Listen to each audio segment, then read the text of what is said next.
Welcome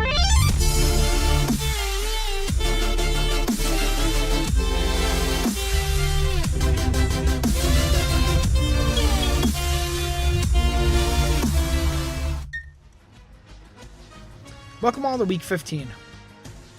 Week 14 was just mediocre all around, bad week for Billy, and an okay week for me. Billy B is sitting pretty overall, and I'm still scraping back at a 500 on the season. Last week's question of the week asked the viewers which quarterback would get sacked the most in Week 14. No one ended up having the correct answer this week.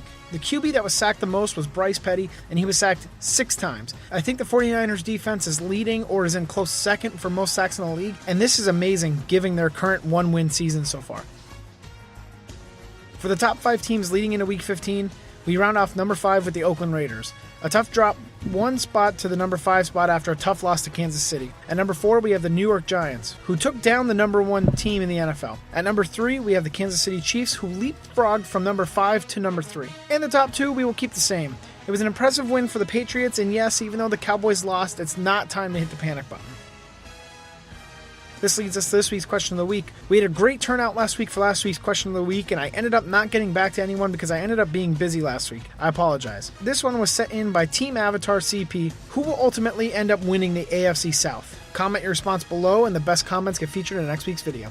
In this year's YouTube Prognosticators Fantasy Football League, Half Moon's Picks moves on to take on Chalupa Batman, and Keith Bailey won in a nail-biter against Geo Nose to move on to take on our own Billy B.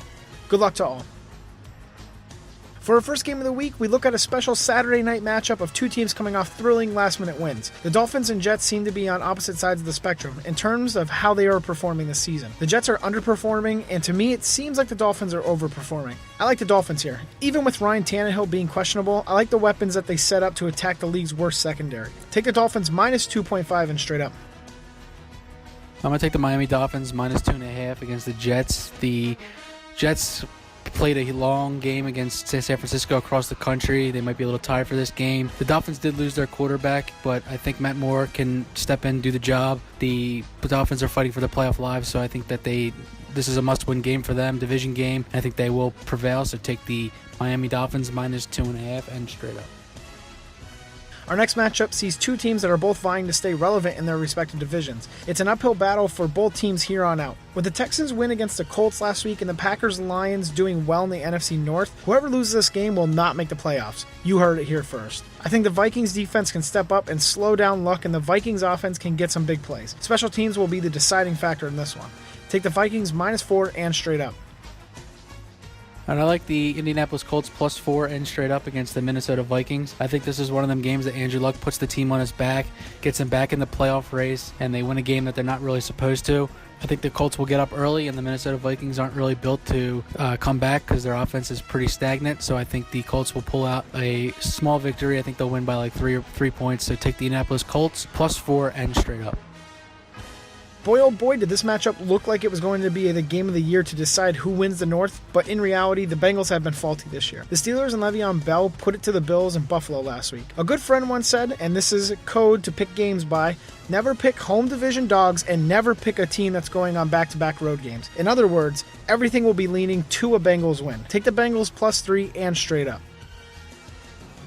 I like the Pittsburgh Steelers minus 3 against the Cincinnati Bengals. Now, this is a great rivalry, but Pittsburgh Steelers are on a roll here, and Le'Veon Bell might be the best player in the NFL right now. Just since he's back from suspension, his season has been amazing. I think he keeps it rolling. Antonio Brown gets going a little bit, and the Steelers continue to win. So take the Pittsburgh Steelers minus 3 and straight up. The Giants took down the NFL's best team last week, and the Lions narrowly escaped the claws of the Bears. Is it just me, or am I the only person that has not been able to trust the Lions just yet? I know they hold the number 3 seed and hold first place in the NFC North, but all of their games have been too close for comfort. Their games could have leaned the other way in almost every bout. Take the Giants to upend the line straight up and minus 4.5. All right, I like the New York Giants minus 4.5 against the Detroit Lions. Now, with the Matthew Stafford injury, I don't know how he's going to play, so that's one of the main reasons why I'm taking the Giants. The Giants' defense has been playing really well lately. Even without Pierre-Paul, they really got after Dak Prescott this week. So I think that they're going to continue playing great defense and shut down the Lions' high-powered offense. So take the New York Giants minus 4.5 and straight up.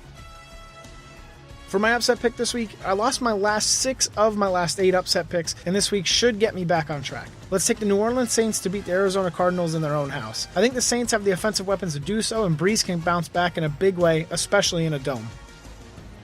All right, for my upset, I also like the Saints plus 2.5 against the Arizona Cardinals. The Saints are fighting for their playoff lives, and Drew Brees has played horrible the last 2 games, and I think he's finally going to get back to what we're used to seeing, and he's going to play a pretty good game. I think he's going to throw for over 300 yards. So take the Saints straight up and plus 2.5. And here's the rest of our picks for Week 15.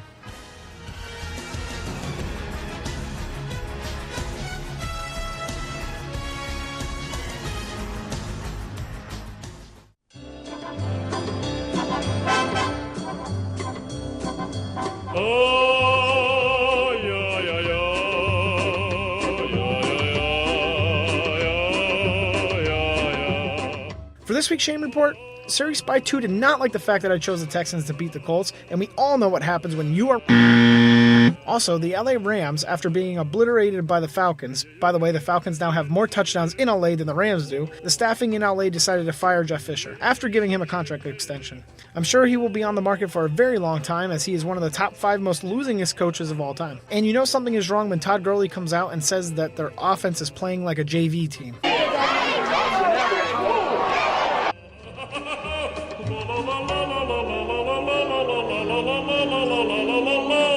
In the Hatbox Pick'em League, Cameron Cressamore is raking in the wins and still our sole leader this week. He has an overall record of 140-66 and now has a 3-game win streak to the next person. Congratulations to him, and don't forget to set your picks before the end of this week. In the Hatbox Survivor Pool, Week 14 was kind to our final 3. Our Week 14 leader and our overall last man undefeated is still Tennessee Titans. Tennessee Titans chose the Atlanta Falcons, who in turn won by 28 points. Congratulations to him, and don't forget to set your picks by the end of this week. After a crappy showing in Week 14, Week 15's games proved to be promising. This week's Twitter question: predict the final score of the New England Patriots at the Denver Broncos. Be sure to follow my account, retweet the Week 15 question, and use the hashtag HatboxNation15. This week, we will give away a cold weather beanie of the team of your choosing. Don't forget to set your lineups in my Pick'em and Survivor pools, and don't forget to answer this week's question of the week. I hope all of you have a great week making your predictions and enjoy the games. I'll see you dudesons in the next video. Peace.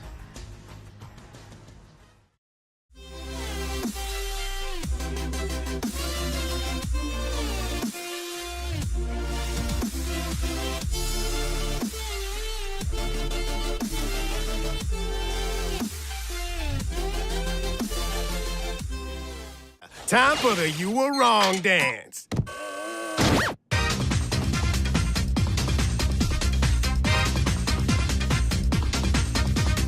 Pick an apple, put it in the basket. Pick an apple, put it in the basket. Roll that boat. Dig a hole, shake it like a quick. Shake it like